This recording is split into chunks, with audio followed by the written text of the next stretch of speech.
Hello and welcome to another video. Today we're having a look at my nearly finished Lord Discordant. Quite enjoyed painting this model, it's been really good.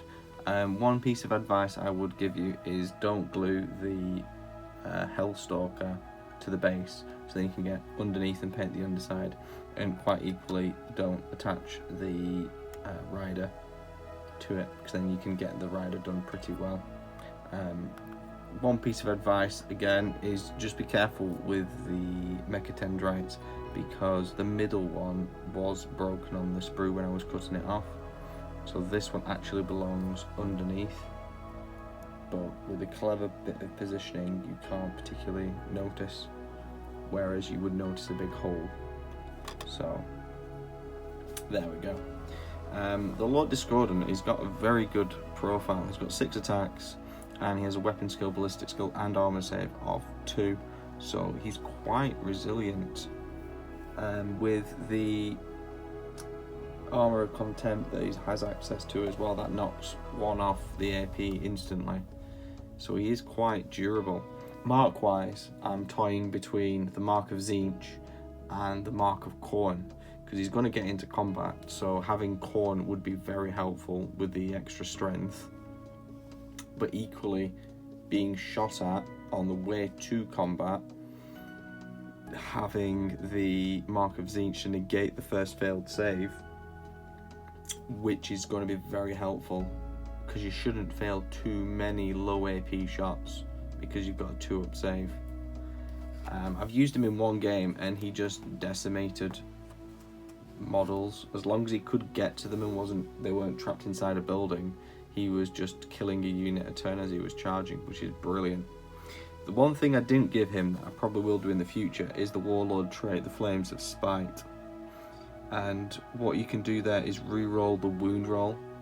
So you shouldn't fail in theory too many, because you're hitting on 2s, and then that ability to re-roll is very good, especially with the second part of the Warlord trait, which is every time you roll a wound roll of a 6, you suffer a mortal wound.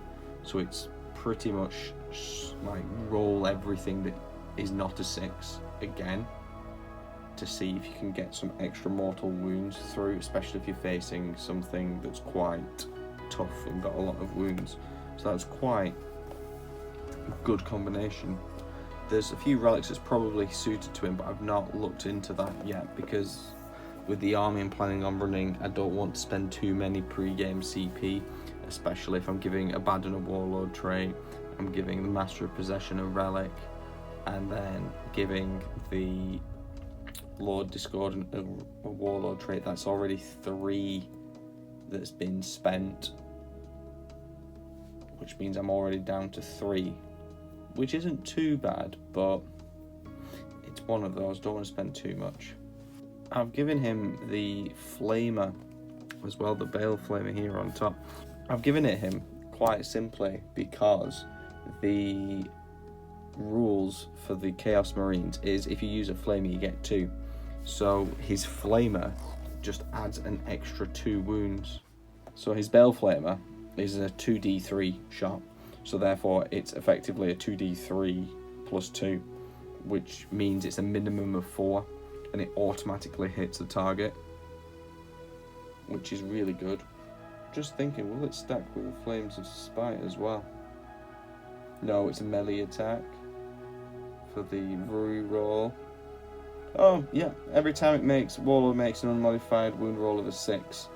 Yeah, so therefore automatically hitting minimum of 4 shots, strength 6, wounds Marines on 3s, chances of getting a some mortal wounds through the Flamer, always a good possibility.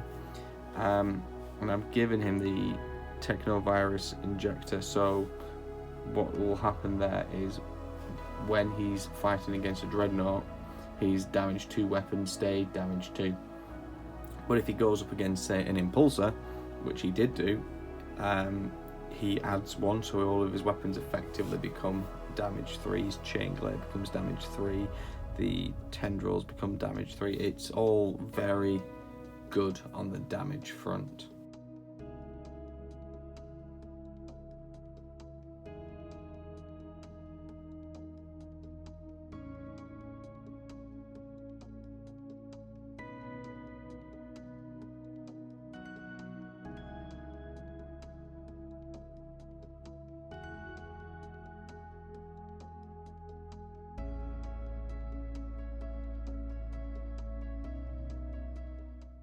Thanks for watching.